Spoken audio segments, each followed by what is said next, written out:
Ce qui me plaît, c'est que Guy Kaoulou a été honnête. Hein. Il a dit ce qu'il aime, il a dit le garba. Il n'a pas fait comme quelqu'un, suivez mon regard, qui aime donner le nom de petit déjeuner un peu alambiqué. Suivez mon regard.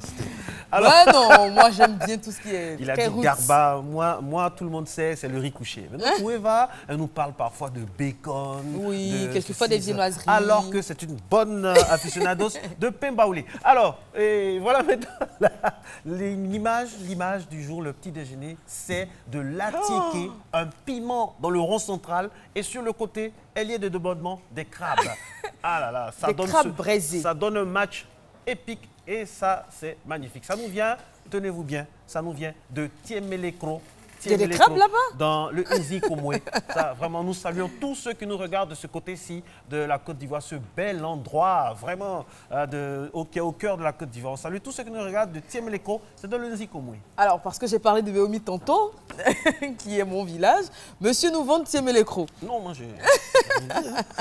Les crabes, ce sont des crabes poilus hein, et braisés. C'est super bon. Ça? Si vous n'avez jamais essayé... À qui le dites-vous?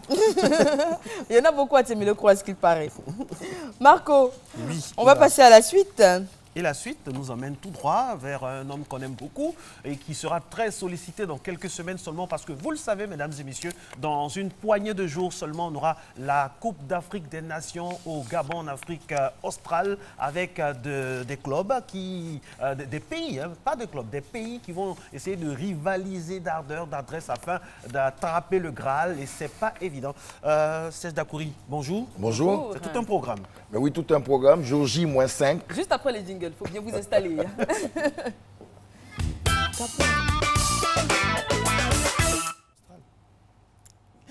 Serge Dakouri, rebonjour. Bonjour. On commence à parler d'un rapport d'études du net sur le sport. Effectivement, la Côte d'Ivoire s'est dotée d'une loi sur le sport depuis 2014. Eh bien, il y a eu un rapport d'études qui a été effectué, voilà les images par le BNet, c'était jeudi dernier, sur effectivement cette loi sur le sport. Une étude qui a duré 4 mois durant lesquels le BNet a fait appel à tout un monde de personnes, notamment des sportifs, des ingénieurs, pour faire un rapport sur la loi sur le sport, avec bien entendu Yeo Martial, ex-entraîneur, des managers, des chefs d'entreprise qui ont réfléchi sur cette loi sur le sport. Ça a coûté 400 millions au BNet et pendant 4 mois, il y a eu une étude globale sur 8 disciplines en Côte d'Ivoire pour faire un rapport. Et ce rapport a été fait par le BNet et donc qui a été remis au ministère des Sports. Le ministre Amicha était présent.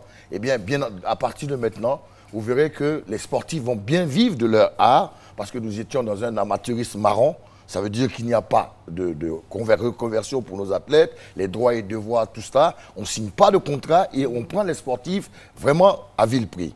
Désormais, avec cette matrice, vous voyez le ministre, eh bien, c'est un rapport de 200 pages qui a été effectué. Et donc, cette matrice va permettre au ministère des Sports, désormais, de pouvoir appliquer cette loi sur le sport, permettant donc à nos sportifs de vivre décemment de leur discipline. C'est un peu cela qui a été fait jeudi dernier au BNet, en présence de M. Kinapara Koulibaly, directeur général du BNet, et le ministre Amicha, à qui nous avons remis ce rapport sur la loi sur le sport. Très bien.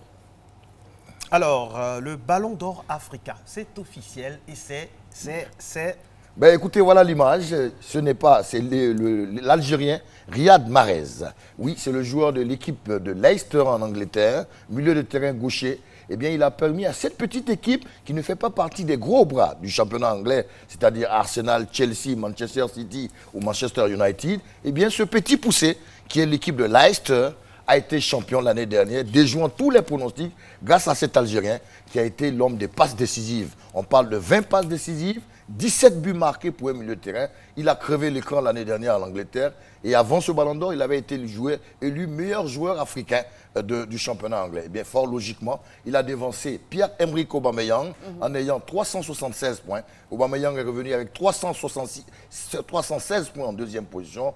Et le troisième a été le Sénégalais Sadio Mané. Cette distinction s'est faite du côté de Lagos par la CAF, qui a donc couronné ce joueur algérien qui a permis donc à Leicester d'être champion et aussi à Abuja, pardon, et donc qui a permis aussi à son équipe d'Algérie de se qualifier pour la CAN 2017. Très bien. Parlons de la CAN 2017, justement. La Côte d'Ivoire dévoile sa liste de 23. Est-ce qu'il y a eu des surprises? Eh bien, il n'y a pas eu véritablement de surprise. C'est généralement les meilleurs qui ont été choisis, puisque Gervinho étant blessé, le coup de maître réalisé par la fédération, c'est l'apport de l'anglais, le binational Wilfried Zaha, qui avait joué avec la sélection des jeunes d'Angleterre. Eh bien, l'équipe de Côte d'Ivoire l'a courtisé. Eh bien, il a signé avec la Côte d'Ivoire. Eh bien, il a fait partie de l'équipe qui a joué hier en match amical à Abu Dhabi pour son retranché. Eh bien, la Côte d'Ivoire s'est permis le luxe de battre la Suède hier 2-1. Donc, jour J-5, dans 5 jours, la CAN commence. Eh bien, nos éléphants sont en forme. Ils ont battu la Suède. Et il faut qu'on vous le dise, dans 2 jours, un deuxième match amical contre l'Ouganda permettra donc aux éléphants de peaufiner la stratégie avant le départ sur le Gabon. Alors, moi j'ai une question un peu de géographie à vous poser. Hein. On en parlait avec Eva. Hein. Ah bon? Le Gabon, je vais dire, il y a un côté en Afrique équatoriale, en Afrique australe, en Afrique centrale. Est-ce que tout ça, cet agrégat de choses-là, ne fait pas qu'il y a une préparation particulière par rapport au climat? Bah, écoutez, il faut reconnaître, en ce moment, il pleut un peu au Gabon. La Côte d'Ivoire est du côté d'Abu Dhabi. Logiquement, quand vous remarquez, vous direz que est-ce que le climat est adapté? Non. Mais pourquoi Abu Dhabi? C'est à cause des installations sportives. Là-bas, à l'Hyatt Hotel, le complexe, il y a toutes les installations pour pratiquer un haut niveau avec nos professionnels. Il faut être dans un niveau professionnel quand vous avez 23 joueurs. Et donc, c'est pourquoi l'équipe de la fédération a choisi ce lieu. Mais en ce qui concerne les 23, c'est 3 gardiens, 7 défenseurs, 6 milieux et 7 attaquants, avec 2 trouvailles, Wilfried Zaha et Pépé Nicolas, 2 jeunes joueurs qui vont être dans leur véritable baptême de feu à cette grande messe du football africain qui démarre dans 5 jours, la 31e édition. On espère que la Côte d'Ivoire, championne en titre, va conserver son titre, même si 15 autres nations attendent patiemment pour voir rivaliser d'ardeur face aux éléphants de Côte d'Ivoire. On a beaucoup d'espoir. On y croit. On commence par le Togo, le 16, le 20 face à la RD Congo et on finira par un débat dans un duel. Hervé Renard, notre ancien sélectionneur, face à Michel Ducier, ce sera le 24. Très bien. On a hâte de voir ça. Merci beaucoup. Si on gagne, j'offre un voyage tout frais payé à Eva Amani au Maroc. Au Maroc. Ouh, devant la nation entière.